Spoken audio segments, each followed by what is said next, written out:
सर्वप्रथम तो मैं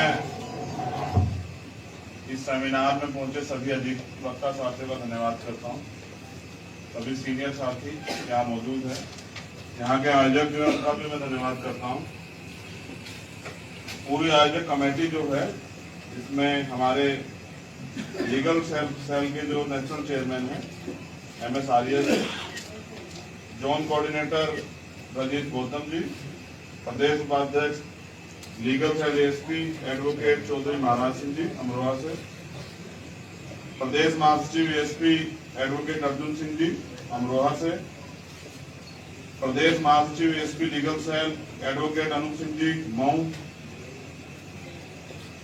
एडवोकेट दीपक बाबू जी, प्रदेश सचिव ASP legal cell Agra advocate Swaraj Singh ji, और हमारे सीनियर अधिवक्ता मंडल संरक्षक ASP legal cell Saharanpur advocate Chand Alam ji, zone coordinator ASP legal cell Meerut निवास Ghaziabad advocate Sandeep Singh Kataria ji, ASP legal cell Muzaffarnagar advocate Shri Yashpal Singh जिला अध्यक्ष ASP लीगल सेल सहारनपुर, और विशेष सहयोगी सोनी अम्बेडकर जी, जिला संयोजक भीम आर्मी सहारनपुर रविकांत गौतम जी जो ASP के देवबंद विधानसभा अध्यक्ष हैं, अक्षय कुमार जी भीम आर्मी के देवबंद विधानसभा संयोजक, परवीन गौतम जी जो उत्तर प्रदेश के सह संयोजक हैं भीम आर्मी के, विजय कुमार जी सहारनपुर मंडल अध्यक्ष भीम आर्मी, और अलोक कुमार जी सहारनपुर मंडल उपाध्यक्ष भीम आर्मी, और जो वॉलेंटियर्स हैं चौधरी तरसपाल गुजर जी,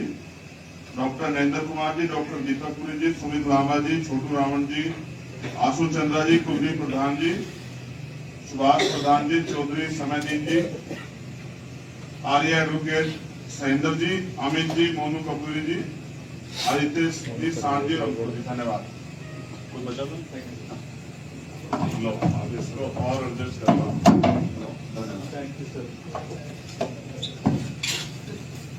तो आप सभी साथियों का धन्यवाद पुनः बहुजन समाज में जन्मे सभी संतों गुरुओं महापुरुषों को नमन करते हुए, अगर हमारे वकील साथी वीडियो बनाने की जगह मुझे सुनने का काम करेंगे तो बहुत अच्छा रहेगा, क्योंकि वीडियो तो आप सुनते रहते हैं। आप तो ब्रेन हो ना समाज का, तो आप मुझे यहाँ सुने सामने, और आपसे अनुरोध है कि आप बैठ जाएं तो डिस्टर्बेंस कम हो जाएगा। मैं आपका दिल की गहराई स्वागत भी करता हूं, क्योंकि काले कोट वालों का लोग सम्मान करते। जैसे न्याय सभी का जन्मसिद्ध अधिकार, वैसे ही जब एडवोकेट का लोगो आता है तो उस पर लिखा होता है बॉर्न फॉर जस्टिस, ये न्याय के लिए पैदा हुआ। आजकल हम लोग रोजगार के लिए भी काला कोट या लॉ कर रहे हैं, अच्छी बात है, क्योंकि प्रोफेशन भी अच्छा है और इससे जनसेवा भी होती। लेकिन मैं एक किस्सा अपने पिताजी का आपके सामने बताता हूं, मुझसे जुड़ा हुआ है और मेरी वकालत से भी जुड़ा हुआ। एक केस को वो 20 साल लड़ते रहे। उन्होंने किसी को पैसे दिए थे और जब देने का समय आया तो उसने मना कर दिया। फिर मुकदमा कोर्ट में चला। मैंने उनको देखा, वो टीचर होते भी हर हफ्ते तारीख को जाते थे, और जब उस मुकदमे का निस्तारण हुआ तो उससे पहले मेरे फादर ने मुझसे कहा कि जज साहब ने कहा कि इस मुकदमे को निपटा लो, कब तक लड़ते रहोगे? तो मैंने कहा फिर कैसे निपट रहा है? कहा कि मैंने 25,000 रुपए दिए थे और मुझे 20 साल हो गए लड़ते। वकील साहब, जज साहब कह रहे थे 5,000 रुपए निपटा लो। तो मैंने कहा साहब कम से कम 1,000 बार तो मैं आया हुआ तारीखों पे, और 25,000 मेरे रुपए थे नगद, और 20 साल पहले दिए थे साहब, और आप कह रहे 5,000 रुपए निपटा लो। तो इससे अच्छा था मैं 25,000 रुपए भूल जाता, ये मेरा जो अलग से खर्च हुआ ये भी नहीं जाता। तो उन्होंने मुझसे कहा यार यहाँ न्याय व्याय नहीं होता, तो तुम्हें जज बनना है, इसलिए तुम लॉ करो। वरना मेरा कोई मन नहीं था लॉ करने। तो यानी कि जब कोई पीड़ित होता है ना तो वो रास्ते खोजता है। आप जिन समस्याओं में भी लड़ रहे हैं ना, ये जो इतने बड़े बैनर पे लिखी गई है समस्या आपकी, तो समाधान भी आपको खोजना पड़ेगा। अगर ये आप सोचते हैं कोई और समाधान खोजेगा तो ये आपकी और मेरी लापरवाही मूर्खता है। भाई समस्या मेरी है तो समाधान कौन खोजेगा? मेरे लिए तो असल में मुझे मेरा नाम आजाद है, मुझे फ्री रहना पसंद है। लेकिन आज मैं इस काले कोट पैंट में बना हुआ हूं, ये बड़ा मेरे सीमाओं से ऊपर देखो, मगर फिर भी मैंने इस अनुशासन को निभाया कि अगर मैं वकील हूं और हमारे अधिवक्ताओं का जो सेमिनार है, सम्मेलन है, मैं भी उसमें उसी ड्रेस में जाऊं जिसमें हमारे अधिवक्ता साथी कि हम लोग अलग अलग ना दिखाई, हम लोग एक लगे। और यहाँ मैं राष्ट्रीय अध्यक्ष या संस्थापक नहीं, यहाँ तो मैं आपके बीच का वकील साथी। और मुझे बहुत कुछ जो मैंने आपसे सुना उसमें भी बात रखनी है, लेकिन एक समस्या हुई कि हमारे एक सीनियर साथी है यहाँ बहुजन मूवमेंट के, रघुवीर बोध जी, कल रात 12 बजे उनका देहांत हो गया और उनकी 2 बजे उनकी जो है अंतिम यात्रा है। और मैंने उनके बेटे से कहा, जबकि कोई कहता नहीं है लेकिन मैं अधिकार मानता हूं, मैंने उनसे कहा कि लीगल सेल का प्रोग्राम है, मैं 3 बजे तक हालात में पहुंचाऊंगा, बस 3 बजे तक मत लेके जाना, मैं भी इस कंधे में शामिल हूँ, इस जनाजे में शामिल होकर मैं भी जो है, क्योंकि वो हमारे लिए गुरु भी थे, हमने बहुत सीखा उनसे और हिम्मतवर व्यक्ति थे। जब ये सफीरपुर वाला मामला हुआ वकील साहब, तो प्रमुख सचिव और डीजीपी आए हुए थे, मुझे माननीय राष्ट्रीय अध्यक्ष ने बाद में बताया, तो बाबूजी ने खड़े होकर कहा कि हमें कमजोर मत आंक लेना, 5-7-10 हजार मर भी गए तो हमारी आबादी में कमी नहीं पड़ेगी, हम 5 लाख हैं, अगर दिमाग खराब हो रहा है। तो डीजीपी और प्रमुख सचिव के सामने ये बात कहने का दम आप समझते हैं कितना बड़ा होगा, जहां पूरे प्रदेश की कानून व्यवस्था बैठी है और एडमिनिस्ट्रेशन बैठा। तो ऐसे बलशाली व्यक्ति आज नहीं गए, नहीं रहे, उनकी क्षति है बहुत बड़ी। तो मैं उनकी अंतिम यात्रा में शामिल होने के लिए जाऊंगा, लेकिन मैं आपसे अनुरोध करूंगा कि जो लीगल सेल के जिम्मेदार पदाधिकारी, हमारे राष्ट्रीय जो कोऑर्डिनेटर लीगल सेल के जो चेयरमैन है, वो बोलेंगे मेरे बाद, आप लोग उनको जरूर सुनना, क्योंकि वो कुछ गाइडलाइन डायरेक्शन जारी करेंगे। आज हम यहाँ एक हैं और एक से शुरुआत हुई, तो एक थोड़ा ही रहेंगे। आज यहाँ है, कल और लोग साथी प्रयास करेंगे, 1 से 1 लाख होंगे, मेरा वादा है। हम लोग बहुत मेहनत करेंगे सब लोग मिलके, क्योंकि ये लड़ाई न्याय की। तो जो बातें मैंने आपसे सुनी पहले मैं उन पर चर्चा कर लेता हूँ। एक तो हम ये बंद करें कहना, जैसे हमारे एक साथी अपने स्पीच में कह रहे काला कानून, तो बहुत हम तो कोट भी काला पहनते हैं, ये काला शब्द बुरा नहीं, हमें, हम अधिवक्ता हैं, हमारे शब्दों का चयन बड़ा अच्छा होना चाहिए। हम बाल भी काले चाहते हैं और जिनके बाल सफेद हो जाए वो उनको डाई कराते हैं कि काले रहे। काला रंग कभी बुरा नहीं होता, इस देश की तो मूल प्रकृति में ब्लैक है, तो काला रंग बहुत सुंदर होता है। हम भी अगर रंगों पे बात करेंगे तो फिर हम कौन सा समानता की बात कर पाएंगे। ना काला कानून होता है, ना ही हम कालों के गुलाम, हम तो अपनी सोच के गुलाम। मान लो तो हार और ठान लो तो जीत, और कोई काम नामुमकिन है क्या। अभी हमारे सीनियर साथी कह रहे थे, जो मंच पर उपस्थित भी हैं, कि भाई रेशमी रुमाल तहरीक यहां से चली, तो मैंने तो पढ़ी है, हो सकता है देवबंद के लोगों ने ना पढ़ी हो, और उसके बाद कितनी कुर्बानियां देनी पड़ी। तो इसका मतलब ये भी साबित होता है कि कोई भी तहरीक जब शुरू होती है तो उसका अंजाम भी उसको पता होता है, शुरू करने वाले को, कि कीमत चुकानी पड़ेगी। हर मां चाहती है कि भगत सिंह पैदा हो, चंद्रशेखर पैदा हो, लेकिन हो पड़ोसी के यहाँ, क्योंकि उनको शहादतें देनी है मुल्क के लिए, इसका भी तो ध्यान रखना पड़ेगा। तो दूसरी बात के बाद एक प्रस्ताव हमारे सीनियर साथियों की तरफ से आया है कि हम Azad Samaj party legal cell पे थोड़ा सा चेंज करें नाम, और वो इसके नाम सजेस्ट करें आप लोग, आप दोगे तो मैं उस नाम पे चर्चा करूं कोर कमेटी में।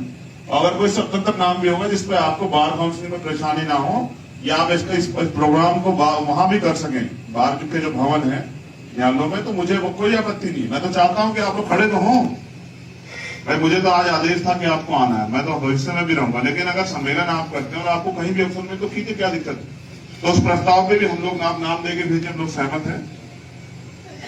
जैसा मैंने पहले भी कहा कि संघर्ष और सपने की शुरुआत एक आदमी करता, लेकिन वो अंत तक एक आदमी नहीं रहता। मैं अकेला ही चलाता मंजिले जानी, लोग मिलते गए, काफिला बनता गया। मैं गारंटी देता हूं, जो तहरीक आज यहां से चली है, 1 साल के अंदर हम एक और नेशनल सम्मेलन करेंगे। आप देखना, 1 लाख से ज्यादा वकील दिल्ली में हम लोग पहुंचेंगे, और ये सम्मेलन जो है, ये देवबंद से शुरुआत होगी। ये आज पहला सम्मेलन है, लेकिन आखिरी नहीं है। 1 लाख लोग हम लोग वकील काले कोट वाले बैठेंगे जाके, और फिर आप हमारे सीनियर साथी के जेल जाएंगे। आप जेल से छुटाने वाले हो, जेल जाने के लिए तो भीमाफी के बहुत लोग तैयार बैठे हैं, आपका काम हमें निकालना है। यहाँ तो जो इस आंदोलन को लीड कर रहा है आपका छोटा भाई, वो तो खुद सैकड़ों मुकदमे लेके चल रहा है, तो जेल से कौन डरता है। और अगर हमारे होते आप जेल चले जाओ तो फिर क्या कहने। अभी तो वो जेल ही नहीं बनी जो हमारे सीनियर साथियों को जेल भेज दिया। आपका काम तो जो है, जो जेल चला गया निर्दोष व्यक्ति, उसको निकालना, उसमें मदद चाहिए आपकी। क्योंकि ये सरकार तानाशाह, जो कोई बोलता है उसको जेल भेज देती है, या जबरन झूठे मुकदमे लगा देती है, या और भी तमाम तरह की चीजें डरा देती है, जांच करा देती है। हम पे तो कोई जांच करा ही नहीं सकती, क्योंकि सहारनपुर के लोग तो एक कदम आगे सोचते हैं ना। तो हम तो इनसे एक कदम आगे चल रहे हैं कि जिन जांच में हमें प्रभावित करेंगे मुझसे दूर, कोई गलती ना हो। एक सबसे बड़ी समस्या जिस पे हम लोग गौर नहीं कर रहे हैं, बार काउंसिलिंग के चुनाव होते हैं। मैंने जब जेल में रहते इस पर एक बार रिसर्च किया था कि बार काउंसिलिंग का चेयरमैन हमारा क्यों नहीं बनता, जबकि वकील तो लॉयर्स हमारे सबसे ज्यादा बहुजन समाज के। अब बहुजन समाज भी समझ लो, जब वक्ता यहाँ कहते हैं कि बहुजन समाज के साथ मुस्लिम समाज, तो बहुजन समाज ही मुस्लिम समाज से मिलकर ही बहुजन समाज बनेगा, जिसमें SC ST OBC और माइनॉरिटी के लोग होंगे, वही बहुजन समाज। यानी कि दलित, आदिवासी, अन्य पिछड़े वर्ग और जो अन्य धार्मिक अल्पसंख्यक, मुस्लिम, जैन, सिख, बौद्ध, ईसाई, ये तमाम लोग बन के बहुजन बनता है। तो मुस्लिम इससे अलग नहीं है, मुस्लिम इसी का एक बड़ा हिस्सा है, बड़ी आबादी। इसलिए मैं आपसे कह रहा हूं, अगर आप एकता बनाओगे एक प्लेटफॉर्म पे, तो बार काउंसिलिंग का अध्यक्ष भी आपका होगा, आपकी सुनवाई होगी, आपके साथ अन्याय नहीं होगा। और एडवोकेट तो वो होता है जो जज से आंख मिला के बात करे, जो अंदर के कमरे में जाके बात करे, वो कहाँ एडवोकेट होता है। आप तो जानते हैं अंदर के कमरे में कितनी बात होती है आजकल। तो इसलिए हमसे उम्मीद करते हैं लोग। क्या मैं नहीं जानता, जब मैं जेल में था राशुपा में, तो सिन्हा साहब की यहाँ मेरी वो लगी हुई थी वहां हाई कोर्ट में, और जब भी तारीख आती है वो कुछ भी नहीं करते, कहते हैं 21 दिन की डेट दे दी। और जो आदमी जेल में है वो वकील से कितनी उम्मीद करता है। जो लोग ईश्वर में भरोसा रखते हैं या किसी और गॉड में भरोसा रखते हैं, अब वो जानो कि जो जेल में बंद है वो उम्मीद करता है कि आज मेरे वकील साहब कमाल करके दिखाएंगे, आज तो वो ऐसी बहस करेंगे कि मुझे बेल मिल जाएगी। या जिसको सजा होने वाली होती है वो कोर्ट में खड़ा होता है, इधर वकील बहस कर रहे होते हैं, फाइनल आर्गुमेंट हो रहा था, तो वो ये सोचता है कि भाई आज मेरे वकील मुझे बचा। अब कितने निर्दोष लोग सजा होती है। वकील एक कोर्ट नहीं है, एक शब्द नहीं, वकील एक वैल्यू है जिसपे लोग भरोसा करते हैं, और वो वैल्यू नहीं छूटनी चाहिए। और ये एक आप फिर मैं कह रहा हूं कि जैसे अध्यक्ष जी ने कहा कि न्याय के लिए लोग हमें याद करते हैं, नहीं, अगर कोई परेशान हो जाता है तो उसके बच्चे, उसके परिवार, उसके साथी, उसके रिश्तेदार सब भरोसा करते हैं वकील पे। और जब वो वकील लेट हो जाए 1 मिनट, तो उनको ये रहता है कि अगर वकील साहब लेट हो गए तो हो सकता है फिर आगे तारीख लग जाए। बहुत बड़ी जिम्मेदारी है वकील। ये कोर्ट नहीं है, ये एक व्यक्ति नहीं है, ये एक समाज है जिससे देश का बादशाह भी घबराता है। और आप नहीं जानते, जब दिल्ली में कहते हैं कि पुलिस बड़ी ताकतवर है, जब दिल्ली में पुलिस का और एडवोकेट्स का विवाद हुआ तो क्या हुआ? पुलिस फिर हमने देखी रो रही थी, जो पुलिस जनता को पीटती है वो रो रही थी, पहले दिन से वकीलों से बचाओ। तो हमसे बचे भी अच्छे हैं लोग। इसलिए मैं आपसे कह रहा हूं अपनी ताकत को पहचानो। और सारे वक्ता कहते हैं राजनीतिक बात नहीं करनी, हमारे सीनियर साथी भी कहेंगे राजनीतिक बात नहीं करनी। तो मैं ये कह रहा हूं कि अगर सरकार सब चीजों को प्रभावित कर रही है तो राजनीति के जरिए तो कर रही है। अगर हम इस देश में अन्याय का शिकार हो रहे तो राजनीति के कारण ही तो हो रहे हैं। हम जितना जिस चीज से दूर बचेंगे उतना ही वो हमारे पास आएगी। आप देख लो अजमा के, ये राजनीति की वजह से जो है, आप समझो इस देश में अगर वोट की वैल्यू मिली है और सरकारें बदलती है तो ये राजनीति की वजह से तो है। और आप इससे कब तक दूर भागोगे? ये बताया गया गलत की राजनीति बुरी चीज होती। अगर बुरी चीज होती तो योगी जी क्यों करते?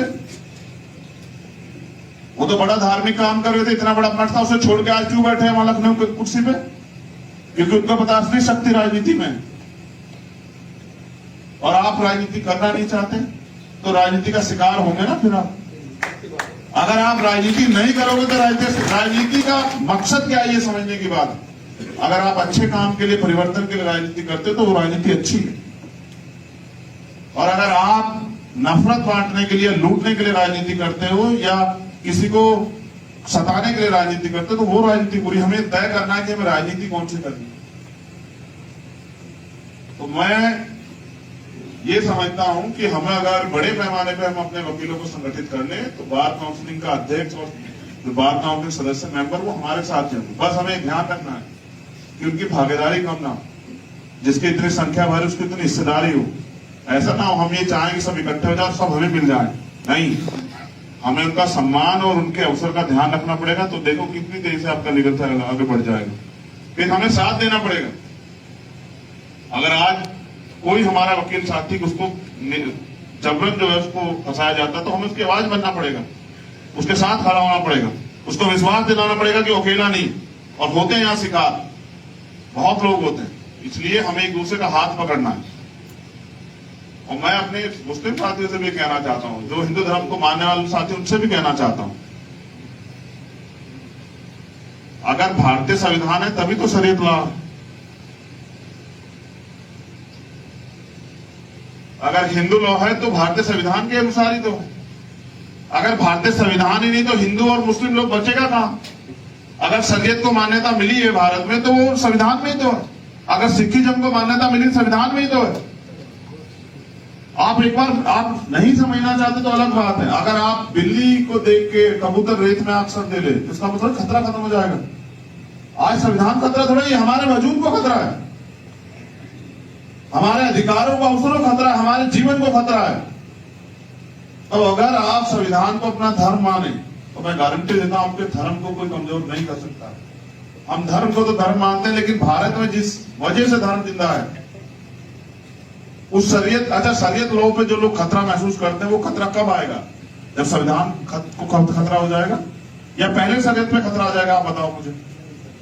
जब संविधान से शरीयत के साथ छेड़छाड़, तभी तो ये सारे जो अधिकार आपको मिले हैं तमाम धर्मों को, जैन को, सिख को, बौद्ध को, ईसाई को, मुसलमान को, हिंदू को, ये सब संविधान ने दिए ना। तो हमें अपने संविधान धर्म का पालन करना चाहिए और हम सब लोगों को मिलकर संविधान की प्रिंसिपल को अपनी ताकत बनानी चाहिए और हमें उसके अनुसार चलना चाहिए। महिलाओं को भी अधिकार संविधान से मिले। हमारी दो ही है ना, मैं गिनती में तीन, हमारी 3 बहनें बैठी हैं यहाँ। आज अगर वो यहाँ बैठी हैं तो ये अधिकार संविधान ने दिया है। और अगर वो कोर्ट में प्रैक्टिस कर रही है, आज वो जज बनी है, बहुत बहनें बनी है इस बार, तो वो सब जो है बनी है संविधान की वजह से।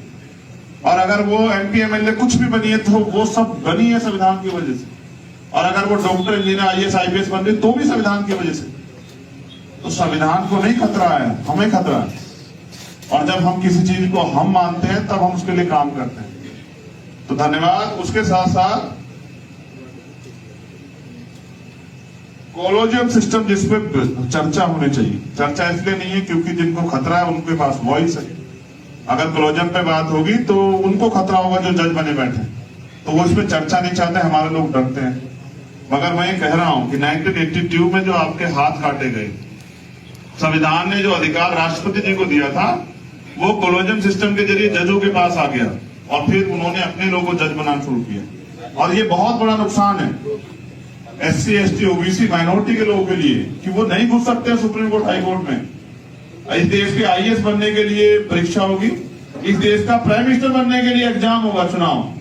लेकिन इस देश के सुप्रीम कोर्ट को, जो प्राइम मिनिस्टर को भी डायरेक्शन दे सकता है, उसके लिए कोई इलेक्शन नहीं है, कोई कंपटीशन नहीं है।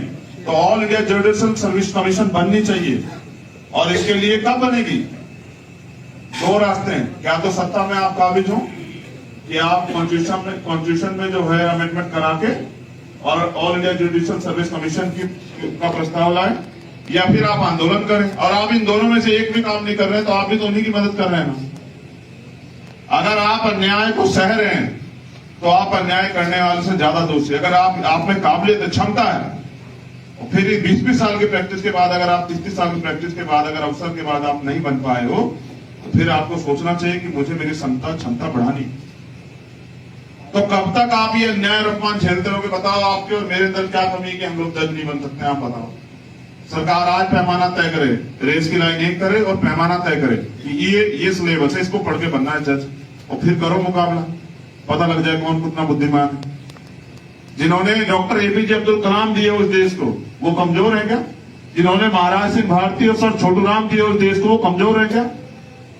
जिन्होंने कोतवाल धन सिंह गुर्जर दिए उस देश को, वो कमजोर है क्या? और जिन्होंने डॉक्टर बाबा साहब अम्बेडकर दिए वो बुद्धिमान है, कमजोर है क्या? बताओ। सबसे बड़ा अपराध है हमारी चुप्पी। और ये आज नहीं तो कल हमें और हमारे आने वाली पीढ़ियों को इस देश में गुलाम जैसा व्यवहार जीने के लिए मजबूर कर देगा। हम चुप रहते हैं और ये सोचते हैं मेरे ऊपर थोड़ा जा रही है। जब अन्याय होता हम सोचते हैं मेरे ऊपर थोड़ा ही, जब मेरे ऊपर होगा तब मैं बोलूंगा। तो ये सबसे बड़ा अपराध है हमारी चुप्पी। आप बोलिए, आप कहीं भी हो, किसी भी प्लेटफॉर्म पे, आप मेरे साथ खड़े होकर ना बोले, लेकिन आप बोले, क्योंकि आपकी बात को सुना जाएगा। इसलिए जो 3, 4, 5 हमने वो बात समस्याएं रखी, क्योंकि इस वकीलों की जमात को तो ऐसे अलग छोड़ दिया जैसे इनकी कोई वैल्यू ही नहीं, जैसे इंसान ही नहीं। देश की कोई राजनीतिक दल, कोई इनके ऊपर नहीं बोलता है, कोई इनकी जरूरत पे नहीं बोलता। और हम लोग तो पश्चिम के लोग लड़ रहे हैं कि मेरठ में होनी चाहिए हाई कोर्ट की ब्रांच। बनी क्या बताओ? इतनी सरकारें आके चली गई, बनी क्या? आप आंदोलन भी करते हो, लेकिन अगर आप मजबूती से अपनी राजनीतिक जिम्मेदारी अदा करो तो आप बन जाएगी जब आप कहोगे। और मैं आपको गारंटी देता हूं, राजनीतिक काम अपनी जगह है कि मेरठ में नहीं, अगर हमारा बस चले तो सहारनपुर में बनवा जाए। ये भी तो देश का दिल है सहारनपुर। देखो कितने स्टेटों को जोड़ता है, इधर उत्तराखंड को जोड़ता है, इधर हिमाचल को जोड़ता है, इधर हरियाणा को जोड़ता है, इधर दिल्ली को जोड़ता है, बिहार को जोड़ता है, कितने स्टेट को जोड़ता है, राजस्थान को जोड़ता है। तो बहुत बड़ा वो है ये सहारनपुर।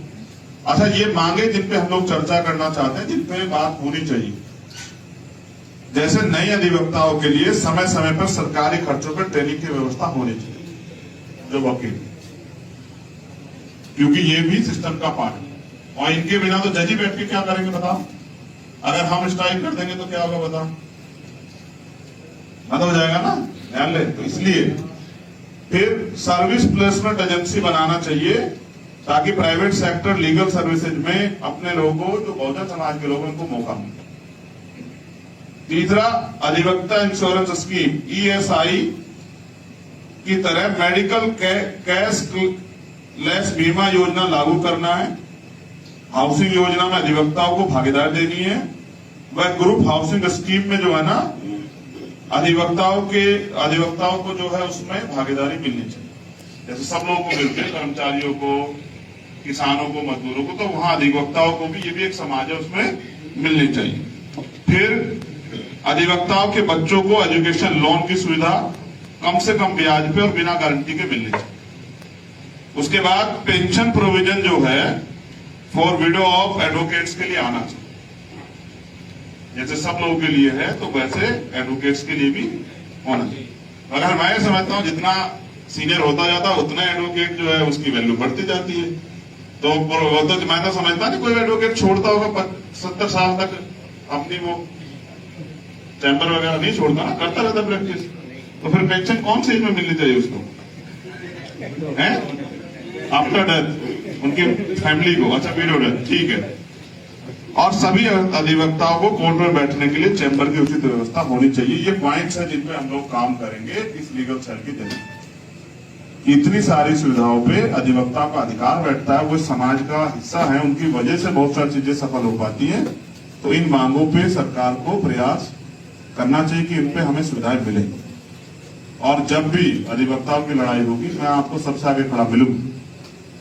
मेरा ये आपसे वादा, बस मैं आपसे चाहता हूं कि अगर, बहुत बहुत धन्यवाद। सर्वप्रथम तो मैं इस सेमिनार में पहुंचे सभी अधिवक्ता साथियों का धन्यवाद करता हूं। सभी सीनियर साथी यहाँ मौजूद है, यहाँ के आयोजक का भी मैं धन्यवाद करता हूँ। पूरी आयोजक कमेटी जो है, इसमें हमारे लीगल सेल के जो नेशनल चेयरमैन है MS Arya ji, zone coordinator Ranjeet Gautam ji, प्रदेश उपाध्यक्ष legal cell ASP advocate Chaudhary Maharaj Singh ji Amroha से, प्रदेश महासचिव ASP एडवोकेट अर्जुन सिंह जी अमरोहा से, प्रदेश महासचिव ASP legal cell advocate Anoop Singh ji Mau, advocate Deepak Babu ji, प्रदेश सचिव ASP legal cell Agra advocate Shivraj Singh ji, और हमारे सीनियर अधिवक्ता मंडल संरक्षक ASP legal cell Saharanpur advocate Chand Alam ji, zone coordinator ASP legal cell Meerut निवास Ghaziabad, advocate Sandeep Singh Kataria ji ASP legal cell Muzaffarnagar, advocate Shri Yashpal Singh जिला अध्यक्ष ASP लीगल सेल सहारनपुर, और विशेष सहयोगी सोनी अम्बेडकर जी जिला संयोजक भीम आर्मी सहारनपुर रविकांत गौतम जी जो एएसपी के देवबंद विधानसभा अध्यक्ष हैं, अक्षय कुमार जी भीम आर्मी के देवबंद विधानसभा संयोजक, अरविंद गौतम जी जो उत्तर प्रदेश के सह संयोजक हैं भीम आर्मी के, विजय कुमार जी सहारनपुर मंडल अध्यक्ष भीम आर्मी, और अलोक कुमार जी सहारनपुर मंडल उपाध्यक्ष भीम आर्मी, और जो वॉलंटियर्स हैं चौधरी तरसपाल गुजर जी, डॉक्टर नरेंद्र कुमार जी, डॉक्टर दीपक पुरी जी, सुमित लांबा जी, छोटू रावण जी, आशु चंद्रा जी, कुलदीप प्रधान जी, सुभाष प्रधान जी, चौधरी समयदीन जी, आर्य एडवोकेट सहिंदर जी, अमित जी, मोनू कपूरी जी, आदित्य जी, सांझ जी, और धन्यवाद। कोई बचा तो लो अब इसको और एडजस्ट करवा। Thank you sir. तो आप सभी साथियों का धन्यवाद पुनः। बहुजन समाज में जन्मे सभी संतों गुरुओं महापुरुषों को नमन करते हुए, अगर हमारे वकील साथी वीडियो बनाने की जगह मुझे सुनने काम करेंगे तो बहुत अच्छा रहेगा, क्योंकि वीडियो तो आप सुनते रहते हैं। आप तो ब्रेन हो ना समाज का, तो आप मुझे यहाँ सुनो सामने, और आपसे अनुरोध है कि आप बैठ जाएं तो डिस्टर्बेंस कम हो जाएगा। मैं आपका दिल की गहराई स्वागत भी करता हूं, क्योंकि काले कोट वालों का लोग सम्मान करते। जैसे न्याय सभी का जन्मसिद्ध अधिकार, वैसे ही जब एडवोकेट का लोगो आता है तो उस पर लिखा होता है बॉन्ड फॉर जस्टिस, ये न्याय के लिए पैदा हुआ। आजकल हम लोग रोजगार के लिए भी काला कोट या लॉ कर रहे हैं, अच्छी बात है, क्योंकि प्रोफेशन भी अच्छा है और इससे जनसेवा भी होती। लेकिन मैं एक किस्सा अपने पिताजी का आपके सामने बताता हूं, मुझसे जुड़ा हुआ है और मेरी वकालत से भी जुड़ा हुआ। एक केस को वो 20 साल लड़ते रहे। उन्होंने किसी को पैसे दिए थे और जब देने का समय आया तो उसने मना कर दिया। फिर मुकदमा कोर्ट में चला। मैंने उनको देखा, वो टीचर होते भी हर हफ्ते तारीख को जाते थे, और जब उस मुकदमे का निस्तारण हुआ तो उससे पहले मेरे फादर ने मुझसे कहा कि जज साहब ने कहा कि इस मुकदमे को निपटा लो, कब तक लड़ते रहोगे? तो मैंने कहा फिर कैसे निपट रहा है? कहा कि मैंने 25,000 रुपए दिए थे और मुझे 20 साल हो गए लड़ते। वकील साहब, जज साहब कह रहे थे 5,000 रुपए निपटा लो। तो मैंने कहा साहब कम से कम 1,000 बार तो मैं आया हुआ तारीखों पे, और 25,000 मेरे रुपए थे नगद, और 20 साल पहले दिए थे साहब, और आप कह रहे 5,000 रुपए निपटा लो। तो इससे अच्छा था मैं 25,000 रुपए भूल जाता, ये मेरा जो अलग से खर्च हुआ ये भी नहीं जाता।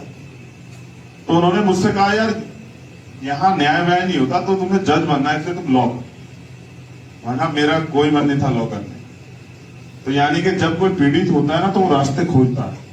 आप जिन समस्याओं में भी लड़ रहे हैं ना, ये जो इतने बड़े बैनर पे लिखी गई है समस्या आपकी, तो समाधान भी आपको खोजना पड़ेगा। अगर ये आप सोचते हैं कोई और समाधान खोजेगा तो ये आपकी और मेरी लापरवाही मूर्खता। भाई समस्या मेरी है तो समाधान कौन खोजेगा?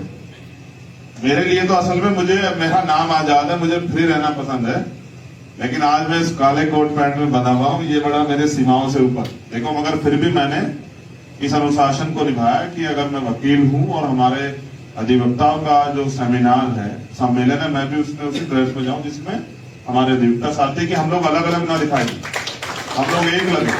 और यहाँ मैं राष्ट्रीय अध्यक्ष या संस्थापक नहीं, यहाँ तो मैं आपके बीच का वकील साथी। और मुझे बहुत कुछ जो मैंने आपसे सुना उस पर भी बात रखनी है। लेकिन एक समस्या हुई कि हमारे एक सीनियर साथी है यहाँ बहुजन मूवमेंट के, रघुवीर बोध जी, कल रात 12 बजे उनका देहांत हो गया और उनकी 2 बजे उनकी जो है अंतिम यात्रा। और मैंने उनके बेटे से कहा, जबकि कोई कहता नहीं है लेकिन मैं अधिकार मानता हूं, मैंने उनसे कहा कि लीगल सेल का प्रोग्राम है, मैं 3 बजे तक हालात में पहुंचाऊंगा, बस 3 बजे तक मत लेके जाना, मैं भी इस कंधे में शामिल हूँ, इस जनाजे में शामिल होकर मैं भी जो है, क्योंकि वो हमारे लिए गुरु भी थे, हमने बहुत सीखा उनसे और हिम्मतवर व्यक्ति थे। जब ये सफीरपुर वाला मामला हुआ वकील साहब, तो प्रमुख सचिव और डीजीपी आए हुए थे। मुझे माननीय राष्ट्रीय अध्यक्ष ने बाद में बताया तो बाबूजी ने खड़े होकर कहा कि हमें कमजोर मत आंक लेना, 5-7-10 हजार मर भी गए तो हमारी आबादी में कमी नहीं पड़ेगी, हम 5 लाख हैं, अगर दिमाग खराब हो रहा है। तो डीजीपी और प्रमुख सचिव के सामने बात कहने का दम आप समझते हैं कितना बड़ा होगा? जहां पूरे प्रदेश की कानून व्यवस्था बैठी है और एडमिनिस्ट्रेशन बैठा, तो ऐसे बलशाली व्यक्ति आज नहीं रहे, उनकी क्षति है बहुत बड़ी। तो मैं उनकी अंतिम यात्रा में शामिल होने के लिए जाऊंगा, लेकिन मैं आपसे अनुरोध करूंगा कि जो लीगल सेल के जिम्मेदार पदाधिकारी, हमारे राष्ट्रीय जो कोऑर्डिनेटर लीगल सेल के जो चेयरमैन है, वो बोलेंगे मेरे बाद, आप लोग उनको जरूर सुनना, क्योंकि वो कुछ गाइडलाइन डायरेक्शन जारी करेंगे। आज हम यहाँ एक हैं और एक से शुरुआत हुई, तो एक थोड़ा ही रहेंगे। आज यहाँ है, कल और लोग साथी प्रयास करेंगे, 1 से 1 लाख होंगे, मेरा वादा है। हम लोग बहुत मेहनत करेंगे सब लोग मिलके, क्योंकि ये लड़ाई न्याय की। तो जो बातें मैंने आपसे सुनी पहले, मैं उन पर चर्चा कर लेता हूँ। एक तो हम ये बंद करें कहना, जैसे हमारे एक साथी अपने स्पीच में कह रहे काला कानून, तो बहुत हम तो कोट भी काला पहनते हैं। ये काला शब्द बुरा नहीं, हम अधिवक्ता हैं, हमारे शब्दों का चयन बड़ा अच्छा होना चाहिए। हम बाल भी काले चाहते हैं, और जिनके बाल सफेद हो जाए वो उनको डाई कराते हैं कि काले रहे। काला रंग कभी बुरा नहीं होता है, देश की तो मूल प्रकृति में ब्लैक है। तो काला रंग बहुत सुंदर होता है। हम भी अगर रंगों पे बात करेंगे तो फिर हम कौन सा समानता की बात कर पाएंगे। ना काला कानून होता है, ना ही हम कालों के गुलाम। हम तो अपनी सोच के गुलाम। मान लो तो हार और ठान लो तो जीत, और कोई काम नामुमकिन है क्या। अभी हमारे सीनियर साथी कह रहे थे, जो मंच पर उपस्थित भी हैं, कि भाई रेस में रुमाल तहरीक यहां से चली, तो मैंने तो पढ़ी है, हो सकता है देवबंद के लोगों ने ना पढ़ी हो, और उसके बाद कितनी कुर्बानियां देनी पड़ी। तो इसका मतलब ये भी साबित होता है कि कोई भी तहरीक जब शुरू होती है तो उसका अंजाम भी उसको पता होता है शुरू करने वाले को, कि कीमत चुकानी पड़ेगी। हर मां चाहती है कि भगत सिंह पैदा हो, चंद्रशेखर पैदा हो, लेकिन हो पड़ोसी के यहाँ, क्योंकि उनको शहादतें देनी है मुल्क के लिए। इसका भी तो ध्यान रखना पड़ेगा। तो दूसरी बात के बाद एक प्रस्ताव हमारे सीनियर साथियों की तरफ से आया है कि हम Azad Samaj party legal cell पे थोड़ा सा चेंज करें नाम, और वो इसके नाम सजेस्ट करें। आप लोग आप दोगे तो मैं उस नाम पे चर्चा करूं कोर कमेटी में। अगर कोई स्वतंत्र नाम भी होगा जिसपे आपको बार काउंसिल में परेशानी ना हो, या आप इसका इस प्रोग्राम को वहां भी कर सकें, बार के जो भवन है न्यायालयों में, तो मुझे वो कोई आपत्ति नहीं। मैं तो चाहता हूं कि आप लोग खड़े तो हों। भाई मुझे तो आज आदेश था कि आपको आना है, मैं तो भविष्य में भी रहूंगा, लेकिन अगर सम्मेलन आप करते हैं और आपको कहीं भी अवसर में, तो ठीक है, क्या दिक्कत है। तो उस प्रस्ताव पे भी हम लोग नाम देके भेजे, हम लोग सहमत हैं। जैसा मैंने पहले भी कहा कि संघर्ष और सपने की शुरुआत एक आदमी करता, लेकिन वो अंत तक एक आदमी नहीं रहता। मैं अकेला ही चलाता मंजिलें जानी, लोग मिलते गए, काफिला बनता गया। मैं गारंटी देता हूं, जो तहरीक आज यहां से चली है, 1 साल के अंदर हम एक और नेशनल सम्मेलन करेंगे। आप देखना, 1 लाख से ज्यादा वकील दिल्ली में हम लोग पहुंचेंगे, और ये सम्मेलन जो है ये देवबंद से शुरुआत होगी। ये आज पहला सम्मेलन है, लेकिन आखिरी नहीं। 1 लाख लोग हम लोग वकील काले कोट वाले बैठेंगे जाके, और फिर आप हमारे सीनियर साथी के जेल जाएंगे। आप जेल से छुटाने वाले हो, जेल जाने के लिए तो भीमाफी के बहुत लोग तैयार बैठे हैं। आपका काम हमें निकालना है। यहाँ तो जो इस आंदोलन को लीड कर रहा है आपका छोटा भाई, वो तो खुद सैकड़ों मुकदमे लेके चल रहा है। तो जेल से कौन डरता है। और अगर हमारे होते आप जेल चले जाओ तो फिर क्या कहने। अभी तो वो जेल ही नहीं बनी जो हमारे सीनियर साथियों को जेल भेज दे। आपका काम तो जो है, जो जेल चला गया निर्दोष व्यक्ति, उसको निकालना, उसमें मदद चाहिए आपकी। क्योंकि ये सरकार तानाशाह, जो कोई बोलता है उसको जेल भेज देती है, या जबरन झूठे मुकदमे लगा देती है, या और भी तमाम तरह की चीजें डरा देती है, जांच करा देती है। हम पे तो कोई जांच करा ही नहीं सकती, क्योंकि सहारनपुर के लोग तो एक कदम आगे सोचते हैं ना। तो हम तो इनसे एक कदम आगे चल रहे हैं कि जिन जांच में हमें प्रभावित करेंगे, हम उनसे दूर, कोई गलती ना हो।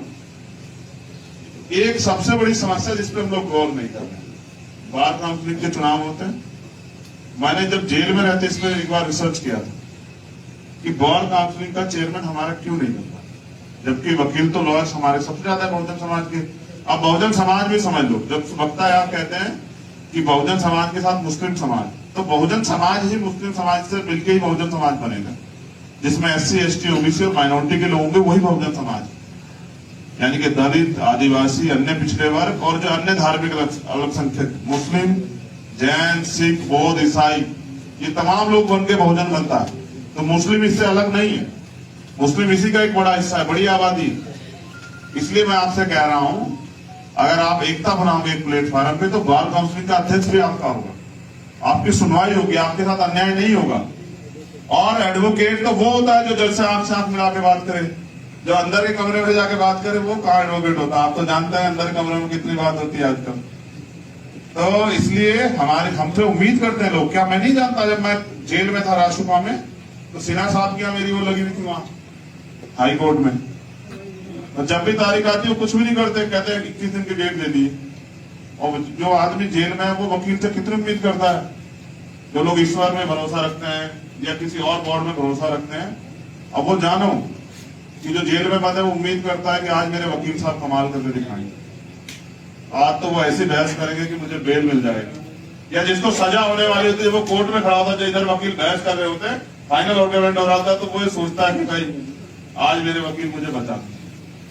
और कितने निर्दोष लोग सजा होती है। वकील एक कोर्ट नहीं है, एक शब्द नहीं है, वकील एक वैल्यू है जिसपे लोग भरोसा करते हैं, और वो वैल्यू नहीं छूटनी चाहिए। और ये एक आप फिर मैं कह रहा हूं कि जैसे अध्यक्ष जी ने कहा कि न्याय के लिए लोग हमें याद करते हैं, नहीं, अगर कोई परेशान हो जाता है तो उसके बच्चे, उसके परिवार, उसके साथी, उसके रिश्तेदार सब भरोसा करते हैं वकील पे। और जब वो वकील लेट हो जाए 1 मिनट, तो उनको ये रहता है कि अगर वकील साहब लेट हो गए तो हो सकता है फिर आगे तारीख लग जाए। बहुत बड़ी जिम्मेदारी है वकील। ये कोर्ट नहीं है, ये एक व्यक्ति नहीं है, ये एक समाज है जिससे देश का बादशाह भी घबराता है।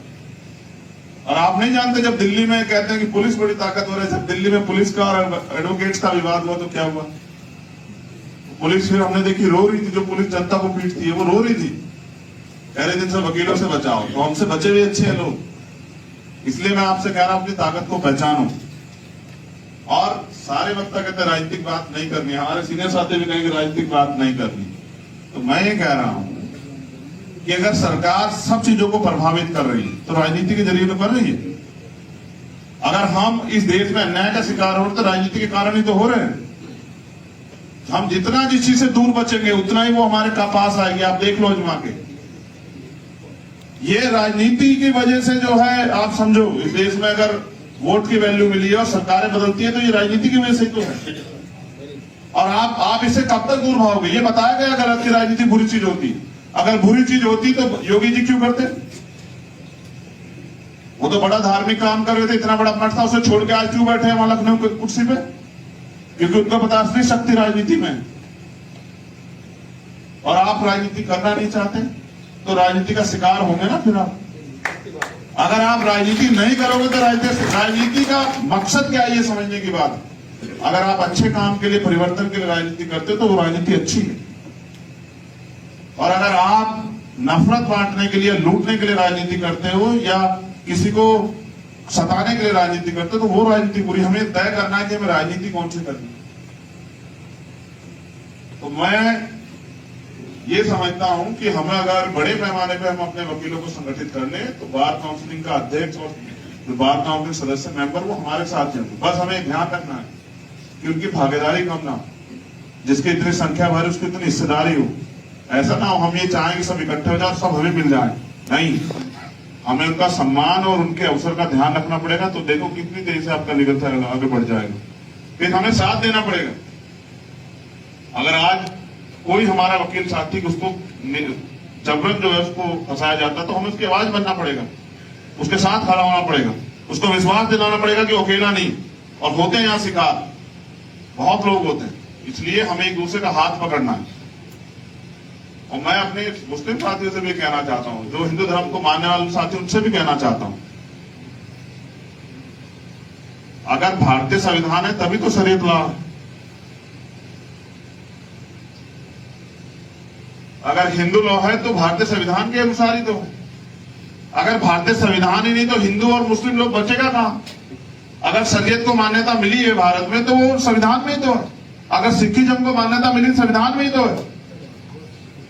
आप एक बार आप नहीं समझना चाहते तो अलग बात है। अगर आप बिल्ली को देख के कबूतर रेत में अक्सर दे ले, इसका मतलब खतरा खत्म हो जाएगा। आज संविधान खतरा थोड़ा, ये हमारे वजूद को खतरा है, हमारे अधिकारों को, अवसरों को खतरा है, हमारे जीवन को खतरा है। तो अगर आप संविधान को अपना धर्म माने तो मैं गारंटी देता हूं आपके धर्म को कोई कमजोर नहीं कर सकता। हम धर्म को तो धर्म मानते हैं, लेकिन भारत में जिस वजह से धर्म जिंदा है उस शरीयत, अच्छा शरीयत लॉ पे जो लोग खतरा महसूस करते हैं, वो खतरा कब आएगा?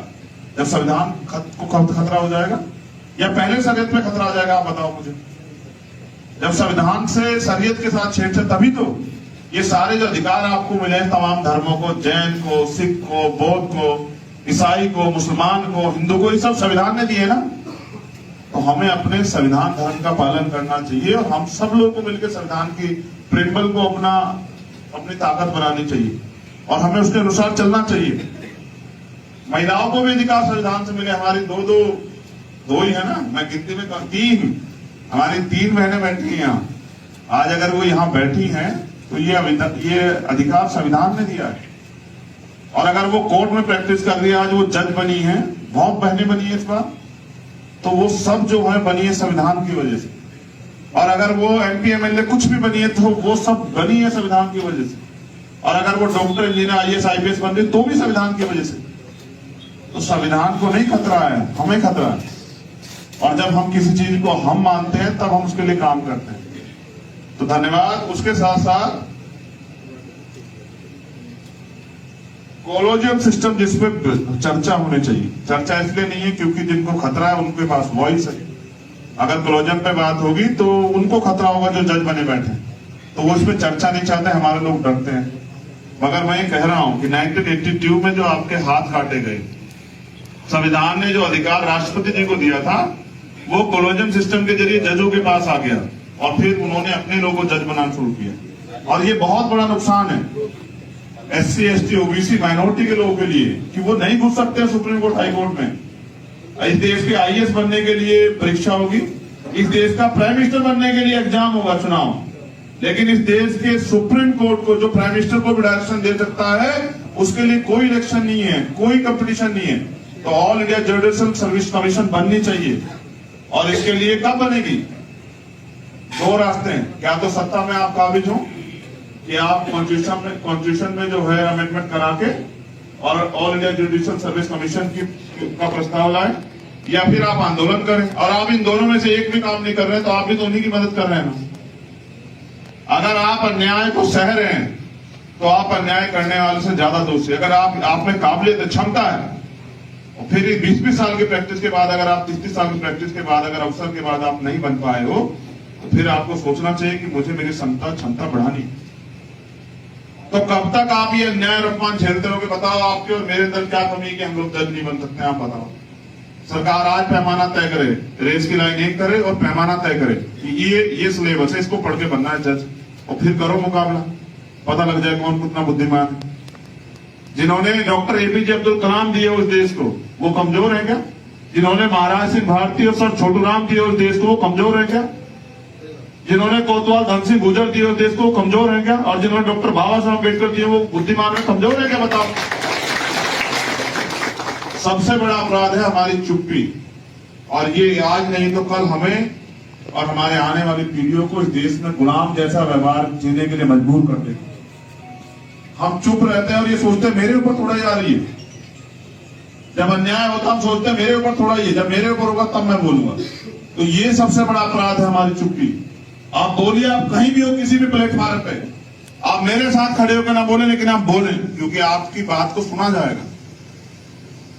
इसलिए जो 3, 4, 5 हमने वो बात समस्याएं रखी, क्योंकि इस वकीलों की जमात को तो ऐसे अलग छोड़ दिया जैसे इनकी कोई वैल्यू ही नहीं, जैसे इंसान ही नहीं।